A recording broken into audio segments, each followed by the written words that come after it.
Hortulus Farm is an 18th century 100-acre farmstead and pleasure garden located about an hour and 20 minutes from New York City and about 45 minutes from Philadelphia. We have 24 gardens on our acreage, and we're really about horticultural education and connecting you with nature. We're open to the public from May to October for self-touring, and if you have a group of 8 or more, we're happy to give you a guided tour.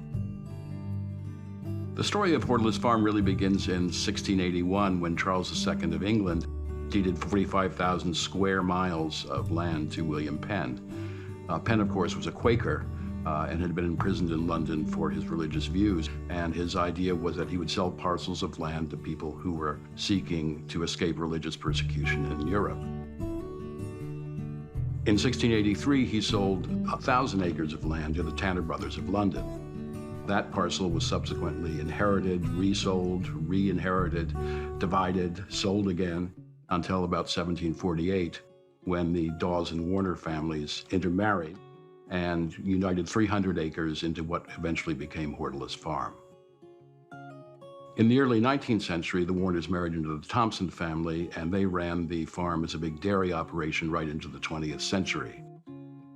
After 170 years of tenancy, the last of the Warner Thompsons sold the farm in 1918 to Isaac Ryan, who ran a big sawmill operation on the property. In 1931, during both Prohibition and the Great Depression, Isaac Ryan sold the farm to a man named Musselman. Musselman turned out to be a bootlegger named Capriati.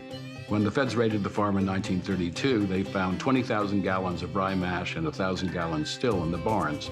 It was the largest bootleg bust in Bucks County history. Capriati posted bond and fled, abandoning the farm.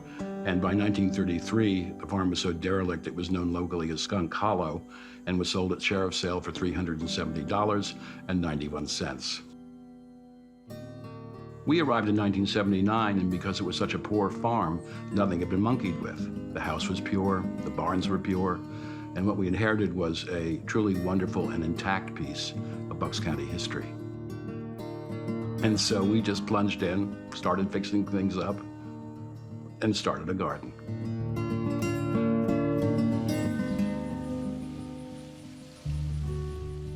It was 1977 that a friend of mine brought me to Bucks County, and I fell in love with the architecture, the 18th century stone houses, the rolling fields, the ponds, the streams, the lakes. So I decided that I wanted to have a weekend house here, away from New York City, where I had an event design business creating parties across the country, from Hollywood to the White House to Studio 54. I was reading the local newspaper, and there was an ad for a farm in Wrightstown, and I thought, well, this sounded too good to be true.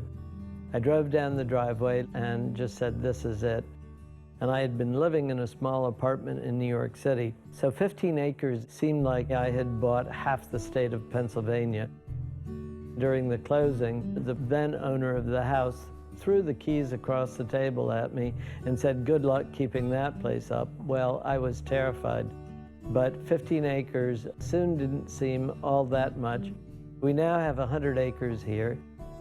We could not possibly have accomplished all this without the help of many people, particularly our advisory board chairman, Glenn Lejeski, who generously donated 32 acres to Hortulus and helped with the creation of many of our gardens, and our farm manager, Bob Ritchie, and his wife, Rose, who have maintained the farm and helped make Hortulus the happy, beautiful place that it is.